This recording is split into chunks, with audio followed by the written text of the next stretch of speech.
سبحان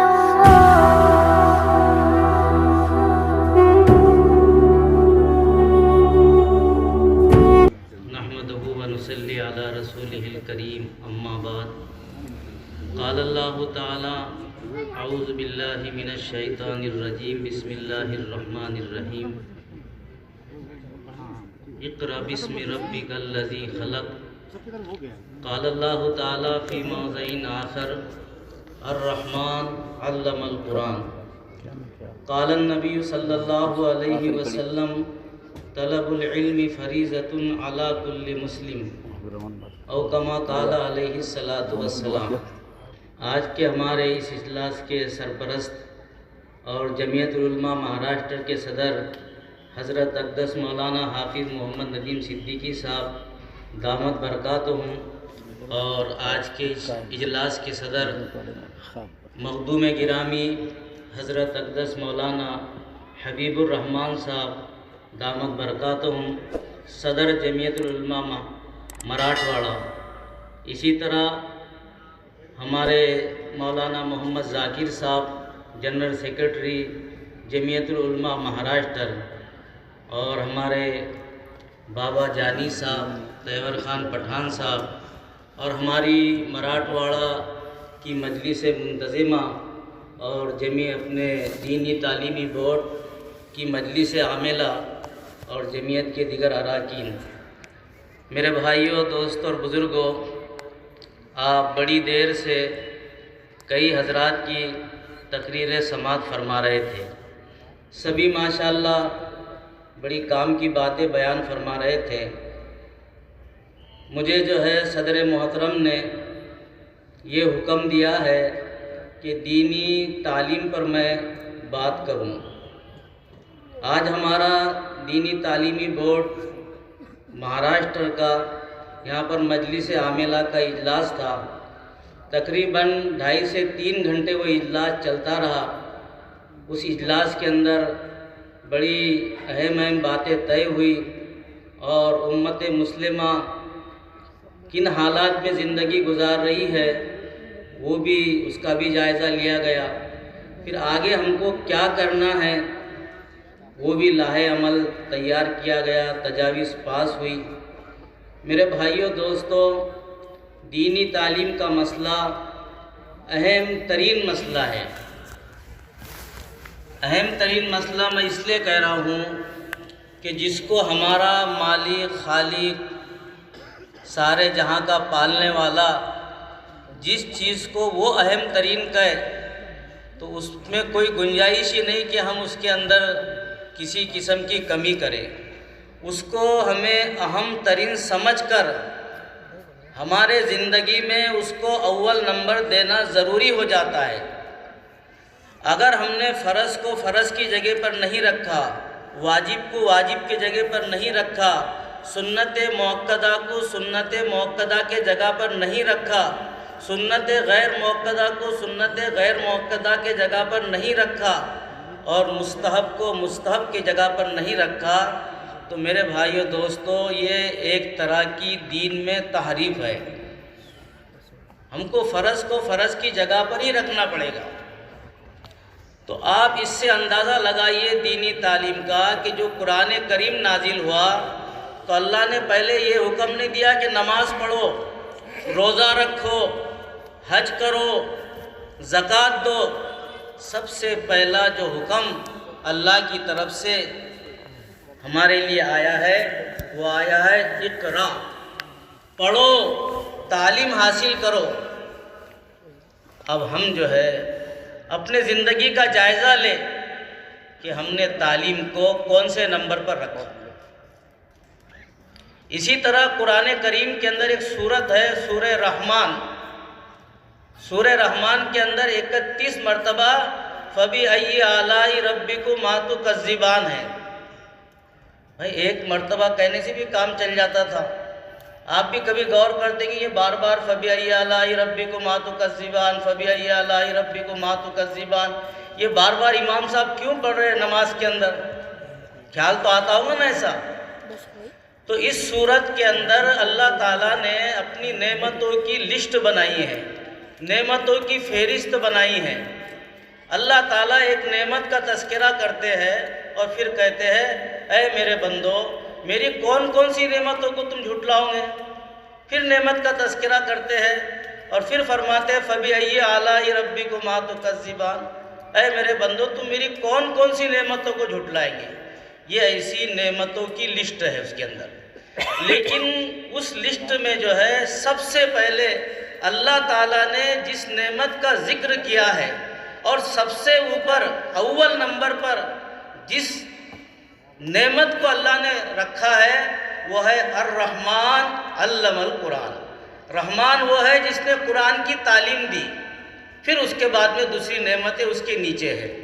ابھی آپ اس پر دیکھ رہے ہوں گے کہ زیر صدارت حضرت مولانا حبیب الرحمان صاحب اور پھر اس کے نیچے جو ہے تو اور علماء کے نام ہیں۔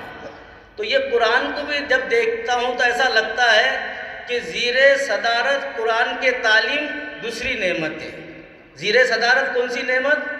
قرآن کی نعمت، جس کو اللہ تعالیٰ نے اول نمبر پر رکھا ہو قرآن میں اور زیر صدارت ساری نعمتیں رکھی ہو، میرے بھائیوں کتنی اہم چیز ہوگی۔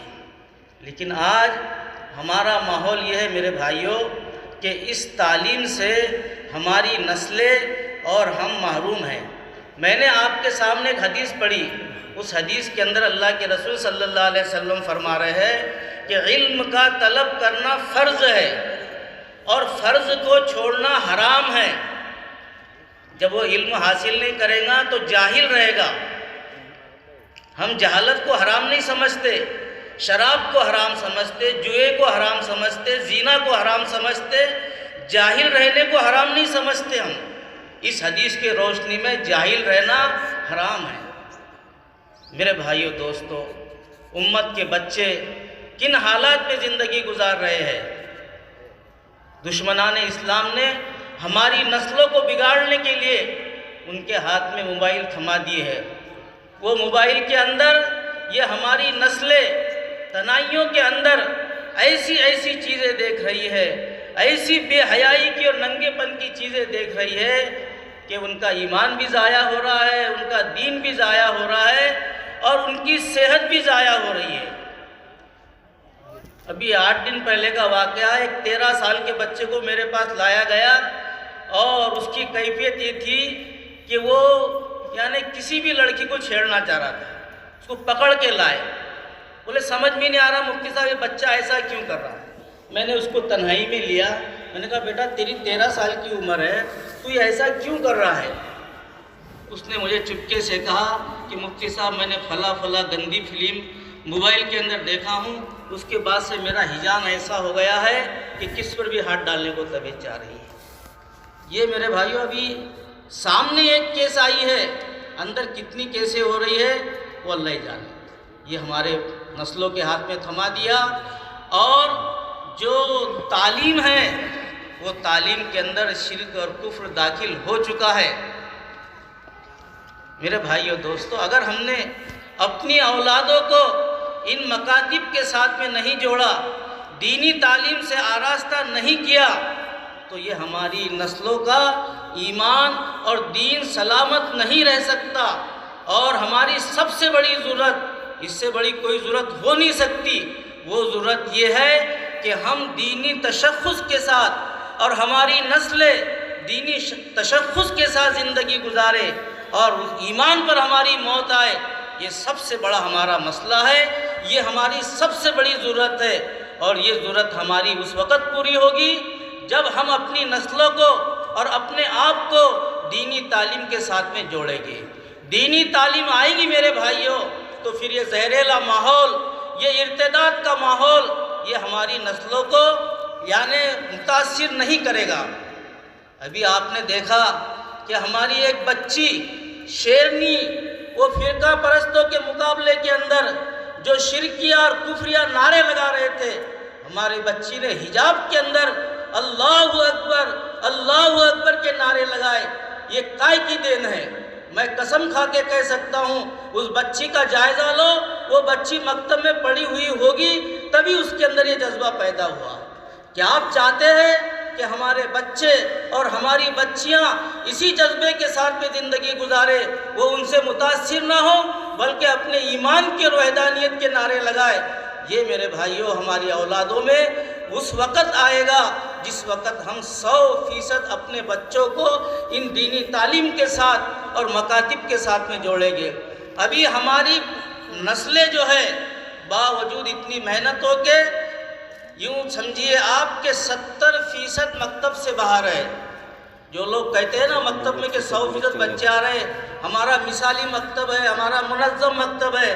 میں ان سے پوچھتا ہوں کہ آپ کے محلے میں کتنے مکان ہیں؟ تو وہ کہتے ہیں کہ 100 مکان ہیں۔ بچے کتنے آ رہے ہیں مکتب میں؟ تو کہ 100 بچے آ رہے ہیں۔ خوش ہیں ہم کہ 100 مکان ہے، 100 بچے آ رہے ہیں، 100% بچے آ رہے ہیں، ہم ایسا سمجھتے ہیں۔ بھائیوں، میں لگ بھگ 15 سال کے عرصے سے اس مکاتب کے اندر ہوں۔